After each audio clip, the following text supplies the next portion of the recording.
Right, so I'm just using the first one here as a placeholder and as an example for the discussion. But I'm sure many of you, just like I did, the first dozen times you read this, you probably were very bored and just zoning out because he's just describing all the intricacies of the Mosaic Law and all these different descriptions, and it's just very dry and very hard to read. And like I said, it literally took me slowing down and analyzing each line to really become aware of what we're talking about here. Right, so God is instructing Moses and Aaron to put the Israelites into a camp. And he wants certain tribes in each cardinal direction. Right, so he wants 3 tribes to the north, 3 tribes to the south, 3 tribes to the east, 3 tribes to the west. And he describes exactly what tribes he wants, in what orders, and in what cardinal direction. That's what's happening here. All right? The key takeaway here is in verse 5, you'll read next to them. So that is actually the Hebrew word, which is Allah. Right? It's like A-L-A-W is the pronunciation for it. That word actually means above, upon, or beyond. Right? It doesn't mean beside. It can be used like that, but for the most part, it's used as something that's over the top, something that's beyond, something that is above. Okay? Numbers 4, verse 13, uses that same word being translated in English as over. Numbers 4:7 uses that same word describing how dishes go on top of a cloth. Genesis chapter 28, verse 13, uses it once again in the context of something being above. And then Exodus 40, verse 19, uses it as something over the top. Right? And there's 20 more that I could use, but I just gave you 4 or 5 just so that you see that I'm not making this up. Why did the English translators put next to them? I don't know, but just understand that the original Hebrew word is Allah, and it means to be above or beyond, etc. So what he's saying is, if you read that correctly, he's saying instead of next to them, it should be read beyond them. So when he says that Judah will camp to the east, and then beyond that will be the next tribe. Beyond that will be the next tribe. Okay? Take us to the next slide. I'm sorry, Chris. This is when they were getting ready to do the census, right? This is after the census, when God's just putting them into camps and how to organize them for their whole time in the wilderness. The biggest key takeaway here that you need to understand contextually, what was happening? So God was implementing the law. God was implementing the sacrificial system. God had selected the Levites to take care of the tabernacle, which was the place that God dwelled with them, in the Holy of Holies chamber, the room, the back room there, where the Ark of Covenant would be. No man could go into that holy room. All right, and then they had the sacrificial system. So one time a year, the high priest would bring in the blood for the atonement, and he would sprinkle it on the mercy seat, which was on top of the Ark of the Covenant. Every year, they would do the same thing. Okay, so just think about that contextually. At the time, he's putting them in the camp. He's instructing the Israelites on their sin and how they need to atone for their sin. That's the biggest thing that you need to understand for this to make sense. All right, take us to the next slide. All right, so if you keep reading the book of Numbers, like I said, that same pattern will happen. I just saved you the work here, and I have each number associated with the tribe and then broke it down in the cardinal directions. So verses 3 through 9 talks about all the tribes that will be in the east. Verses 10 through 16 talk about the south. 18 through 24 talk about the west. And then 25 through 31 talks about the north. Okay? So I'll let you look at that for a minute. You can see the numbers. If you can start to visualize where we're going with this, it's probably going to blow your mind if you've never seen this before. All right, take it to the next slide. So then in the center here is what we're going to talk about. So I will read 48, 49, and 50. Could I get Terry, can you read 51? And then Kelly, could you read 17 at the bottom? Right, so the Lord said to Moses, "You must not count the tribe of Levi or include them in the census of the other Israelites. Instead, appoint the Levites to be in charge of the tabernacle, the covenant law, over all of its furnishings and everything belonging to it. They are to carry the tabernacle and its furnishings. They are to take care of it and encamp around it." Whenever the tabernacle is to move, the Levites are to take it down. And whenever the tabernacle is to be set up, the Levites shall do it. Anyone else who approaches it is to be put to death.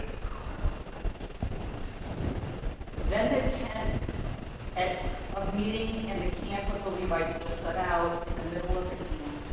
They will set out in the same order as they encamp. My confusion is terrible. Each in their own place. Okay, so once again we have 3 tribes in each of the cardinal directions, and then in the center we have the tabernacle. And if you can imagine what that is, you have poles, a tent, etc. It's like a transportable precursor of the temple.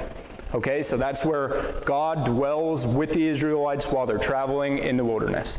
And then inside that, you have the Ark of the Covenant. And the Ark of the Covenant contains the 10 Commandments, etc. And then on top of the Ark of the Covenant is the mercy seat. And that's where the priest would sprinkle the sacrificial blood on top of it over and over and over again to atone for the sins. So that was a holy place. No one was allowed to go into it except for the high priest, and he was only allowed to do it once a year. And then around that tabernacle was where the Levites would camp. Okay, and that's in the center of this formation. Okay, so take us to the next slide. So what I did here is I just started to break it down graphically so that we can visualize it. So a small block is 500 people, a half a block is 200 people, and then I made an option A and an option B. Option A is rows of 5,000, option B is rows of 10,000. Because I didn't really know what it was going to look like, how big it would be, so I was coming up with 2 options here.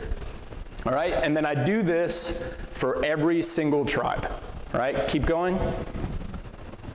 So that's the tribe of Asher. Keep going. And they're all color-coded so we can see what's going on here. Tribe of Naphtali. Keep going. Just give a couple second delay and just hit next slide. And then to the east, you have these 3 tribes.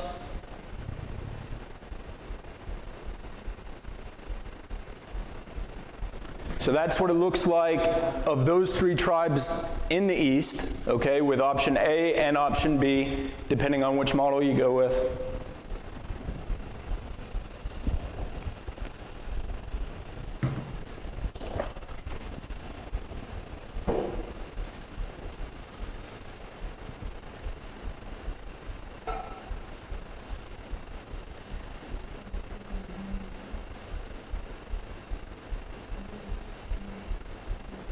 So when you put it all together, this is what you're left with. All right, so once again, option A, that's the rows of 5,000. Option B, that's the rows of 10,000. No matter which way you scale it, you're going to get a cross. Okay, it doesn't matter. If you did rows of 100,000, you're still going to get a cross. It's just they're going to look weird. All right, but no matter what, based on the numbers, this will be the product. All right, so what you have here is God is putting them in the formation of a cross with the Levites in the middle, who were the mediators between the people and God.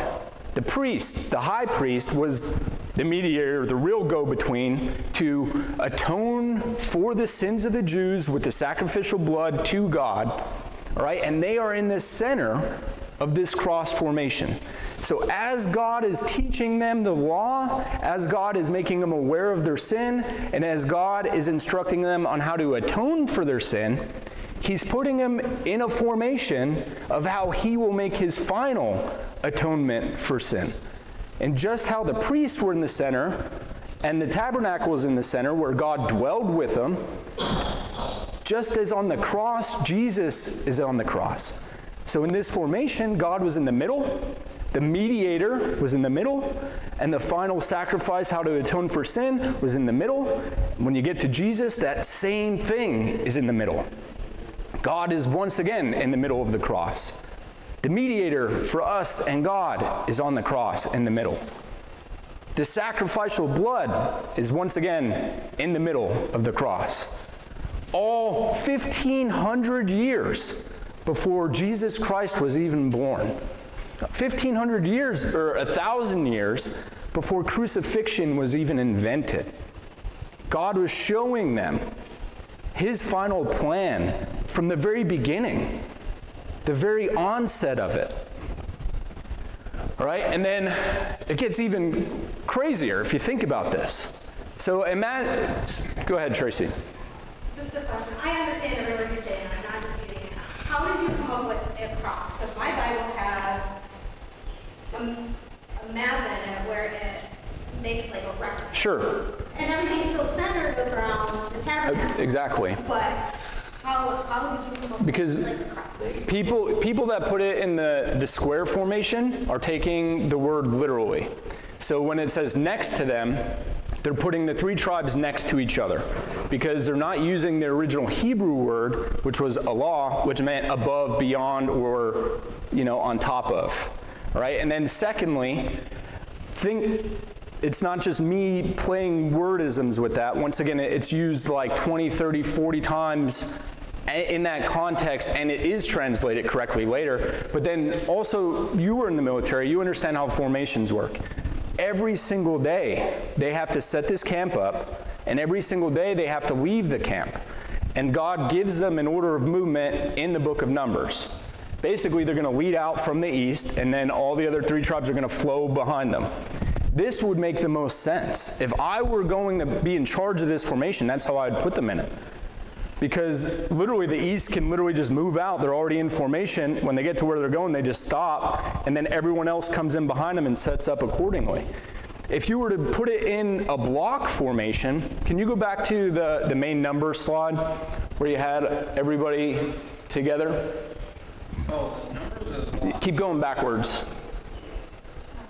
So if we were to put this in a box, look at the total numbers here of the tribes. And once again, these are only just the males. This isn't counting for the women and the kids. So you're talking 1 million people perhaps? Could you imagine how wide each row would be if you put them side by side, and then the tabernacle would be in the middle? So if the purpose is for God to demonstrate that he's with them in the tabernacle and have this sacrificial system, he would want all the tribes to actually be somewhat close to it, right? If you were to put them in a linear formation, it would be 2 miles long. You know what I mean? We're talking, example, for the east, 186,000 households. So if each one had its own tent, just do quick math here, and you're like, okay, each tent needs 15 feet, times 15 by 186,000, and that's just how long it would be on the east. That wouldn't make much sense. And to set that up every day, and then break it down and move again and set that up again every time you stop, it doesn't make much sense, in my opinion. Terry. So I had a question on the cross. Why is it that it's not a true north, or typically north is the top of the map? Why is it to the east? Okay, go to back to where we were. I may have missed it. And this is where I was going before we had the question here. Keep going. All right, Matthew chapter 24, verse 27. For as lightning that comes from the east is visible even in the west, so will be the coming of the man. So Jesus Christ himself says that when he returns, he's coming in the east, and everyone from the east all the way to the west will be able to see it. He's saying that he's coming as if the sun rises. So as this formation, with the base of it being on the east, imagine that. Every morning when the sun is rising, it's rising at the feet and it travels over the cross and sets at the head. So all day long, the light of the sun from the second it crests the earth is shining down onto this cross formation, and it travels over the whole cross every day that is with them. And then it, like I said, it matches with what Jesus says as well. And it's pointing to the promised land. The long road is pointing towards the promised land. And there's also there's other deeper theological discussions on it. So it's claimed that going eastward is also symbolic for spiritual righteousness, and going westward is against the grain, in a way. Go ahead. I can see versus box, I didn't know about the box, but for basically command and control, it's, you have the situation Sure. where you've got direct access to the middle Levites that are really controlling everything, the tabernacle, the movement, everything else. But yeah, I mean, the tabernacle, it faces to the east. The courtyard faces to the east. The main opening of the tabernacle faces to the east. For whatever reason, God wants things pointing to the east.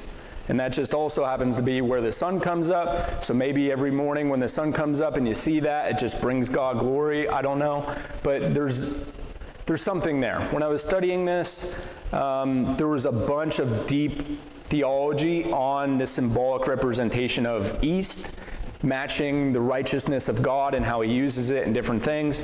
And to be honest, it was just above my level of understanding.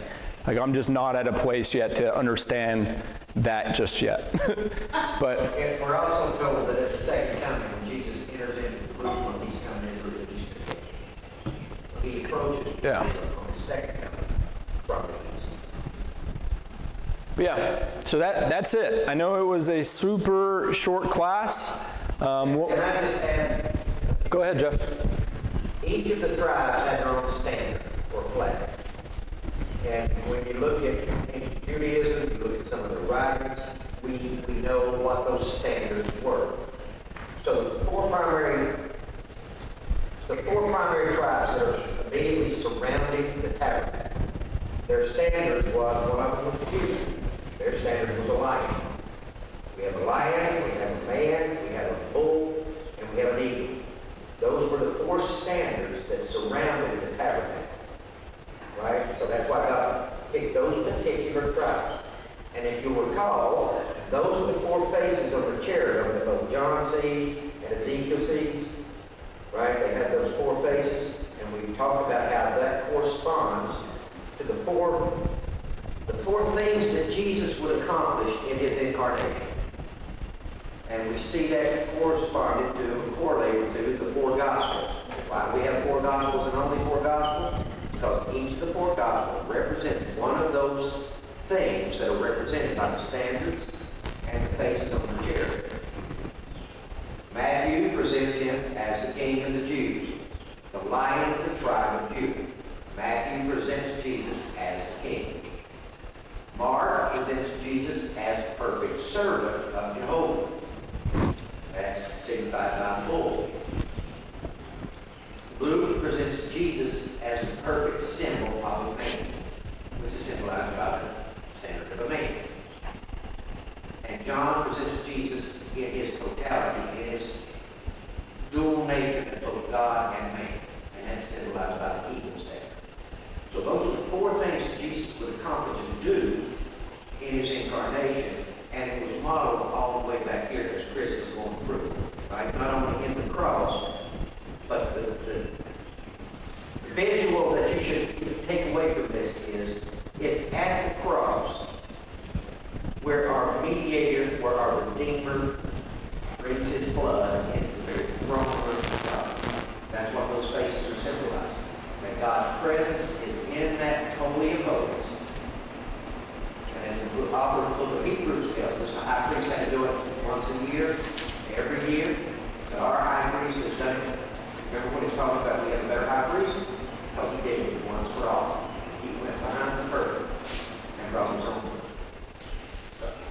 Yeah, and to add on to that last bit that you were saying is, I was listening to a video, and The doctor that was speaking was talking about that exact process, like the atonement piece, where he brings in the blood and he sprinkles it on the mercy seat of the covenant. And the thing is the Bible never says about how to ritually cleanse that blood off of the covenant. So it's implied that that blood remained on the Ark of the Covenant. So could you imagine every single year, if you were that high priest, you're allowed to go in on this sacrificial day to atone for the sins of your people. And every year you go in, you see blood dried on top of blood, dried on top of blood, dried on top of blood, dried on top of blood. And here you bring in your cup and you sprinkle some more on it. And next year you do that again. And you keep doing it until you die. And then another high priest replaces you and they just keep doing it.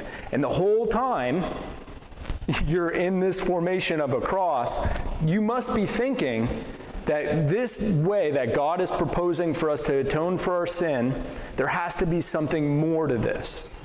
There has to be a greater plan.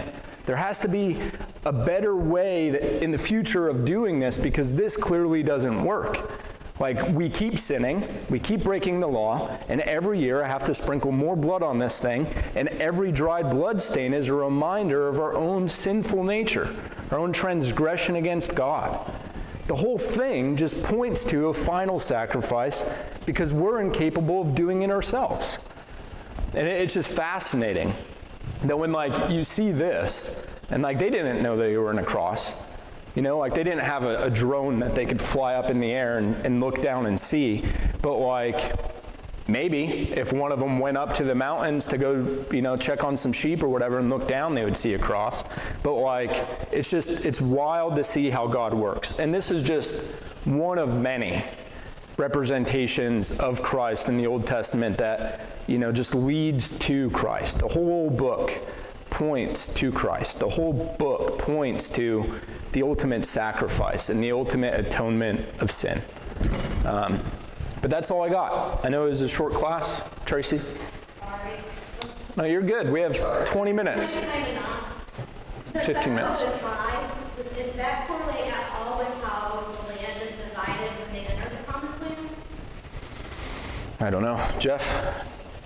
Don't look at me, I haven't done that study every cross my mind to think about it. I mean, I could look into it, and maybe. I don't know. Some settled east of the river, some were west, and some were north. Yeah, that's something we'll have to look at, I mean. Maybe, yeah. Sign that to you. I'll just remain curious. Any other questions or thoughts for the group? Did any of you even see this before? I've read through numbers No? and it was very boring. Yeah. I'm serious, the first dozen times I read it, like, I just breezed over it, and I didn't pay. And then, like, one day I actually paid attention, and I found this. So, figured I would share it with you guys. Well, you can see where Jews became so ingrained with the law, because everything has a law. Everything has it. You must do this to atone for this. If you speak out, then you will be put to death. Yeah. So when here enters Jesus, you've got Jews that are so central focused on the law and how to make atonement. You have somebody saying, "I am the atonement." You're like, I mean, you can just see where it just kind of would put them off at first. Yeah. Very skeptical and be like, well, I don't know, you know, and then of course going backsliding back in your old ways, because, you know, sometimes even as a Christian now, I don't feel like I deserve the grace that I'm given. I don't feel that even, you know, that I deserve being saved for the things that I do. So it's easy to want to do something to atone. I mean, to go in and do all these things and say your prayers or whatever it is, you know, thinking I can earn it myself. So, you know, that's what I've noticed reading through the Bible and even watching some of the stuff like The Chosen and all that, is when you start looking at it, you can see where the conflict, why it's there, and where it came from. And I mean, the rules are just pretty crazy. Yeah, I think there's like 600 and some, like, actual different laws that were considered part of, like, the Mosaic law. Right. I mean, if you come to Yeah. things like that we look at. I mean, it was a very strict system. So, I think too, that, I think as just a regular human being, we don't really support a lot of change. We don't like change as a norm. And then when we do change, we're kind of giving up some of ourselves to say, well, maybe I was wrong all this time. And we don't like to admit we're wrong. We're always trying to protect ourselves, how we think, what we do, because what we think and do is good. So I can get it. yeah. And now you're saying, well, all that stuff you did before, don't worry about it. Don't worry about it. But the ultimate issue is they miss the whole symbology of the Ark of the Covenant. Emergency. We call it the emergency. The word is actually the covenant, right? It's the same word we get the word atonement. It's the atonement that separates the cherubim. Recall the cherubim are looking down at what's in that ark. What's in the ark? The law that everybody has broken. And so it's the blood that they see covering the broken law. Right? Instead, they became externally focused on obeying the letter of the law and missed the spirit of the law. If the atoning covering, the atonement covering was not separating those cherubim, God's judgment is what that symbolizes, from the broken law, then we would be destroyed. But since it is covered by that atonement, by that covering, they see nothing but the blood. And so when we see nothing but the blood, we say, I'm covered in the blood of Christ. That's what we mean. I'm not literally like to get a movie where the blood comes down. It's when God looks at me, he sees that atoning sacrifice instead of seeing my broken law. Yep. All right. Any other questions? If not, we're good. All right. Heavenly Father, we thank you for this opportunity for us to gather and just discuss your truth, Lord, and learn from each other, bring up interesting questions to just further our knowledge and understanding of the truth, Lord. I thank you for the opportunity that you've provided me to teach this group. I pray that you'll continue to be with me and the rest of this congregation as we continue our Sunday school lessons. And I thank you, and I praise you, and I pray all this in the matchless name of Jesus Christ. Amen.